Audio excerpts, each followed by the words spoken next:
Welcome back to the Weekenders. Margot, Parker and Dobbo with you this morning. All things to seats are us on Triple M.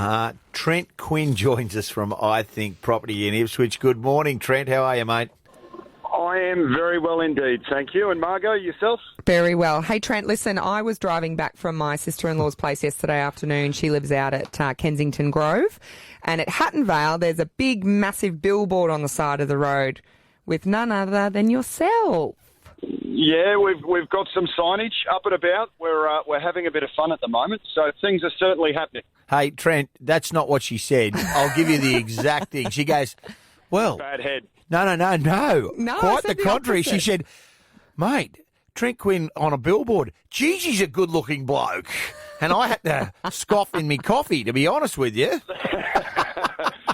Photoshop's a wonderful thing. Yeah, that's what I said. Mate, people go on holidays at Easter and, people transcend to the coast. And when we get there, we always think about, can we afford the holiday home or the investment?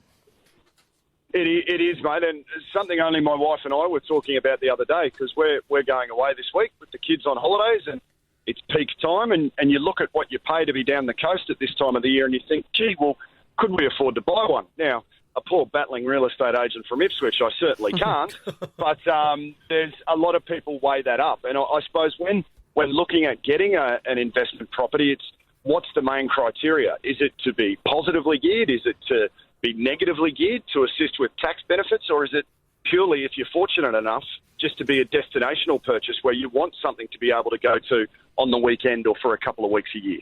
And because the thing I think about is I would have no idea where to start to look for an investment property. Like, what are the suburbs? What sort of price range do I want to buy in? What return am I going to get on my investment? How long do I have to wait to see a return? Yeah, and there's all the other things you've got to weigh up as well, Margot. Like, it's wonderful to say, okay, well, if we purchase a home for X amount of dollars and we get so much a week rent, well, that works out to a return of 5.5%, 6%, whatever the case may be. But then you've got to factor in, well, there's rates, there's insurances. Well, what if we can't get a tenant? What if the market dips? They're all the variables. But just with, the uncertainty around interest rates, the ambiguity about whichever teams in power at the moment about what may or may not happen with negative gearing, it's a big decision to make. And is there a time frame that you should be looking at as an investor to say, I want to buy an investment property and I'm going to have it for 5 years, 10 years, 50 years? Well, yeah, on obviously, and irrespective of where and when, the longer the better, because a key component to most people, as well as monthly return, is capital growth, because as the market matures and improves, the longer the tenure you've got the property for, well, then you get that capital growth as well. Yeah, I like it. The thing that scares me, and this is, I'm really honest, is the body corporate fees that you pay when you buy a unit in a complex. Like, I've always thought that and this is honest, that I'd retire at Mooloolaba and buy a unit at Mooloolaba. But sometimes the body corporate fees, and if you own that, it's dearer than the bloody what you get back in rent for the year. It can, mate. It can certainly eat into your margin. And then when looking at strata-titled properties, when body corporates come into play, well, that is something that you would need to factor into your purchasing schedule and your costs that, as I said, eats into your returns. But for a lot of people, it's just, well, let's get our toe in the water. Let's buy a nice little home in a nearby suburb that ticks all the boxes that we're looking for. Yep. And then if we can afford to carry that and sit on that for 7.5 to 10 years, back to your earlier question, Margot, well, then perhaps there's the opportunity then to tap into the equity that you've made out of that to buy number two in the portfolio. Sure. And then so on and so forth, and you make your way up the ladder. And is there a disadvantage or advantage within investing in an apartment as opposed to a house? Is there one that's more appealing than the other?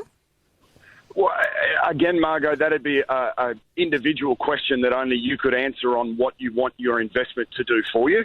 But the main thing money. But the one thing that a lot of people steer away from with the strata title properties is, as Dobbo alluded to, you're at the whims of the body corporate.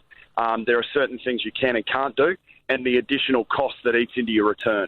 Yeah. Good work. Trent Quinn, iThink Property from Ipswich, doing a great job as usual every Saturday morning on our show. Thank you, mate. Have a great weekend. Happy Wheatwood. Thank you very much. And please, Reds, just one over the Brumbies, please.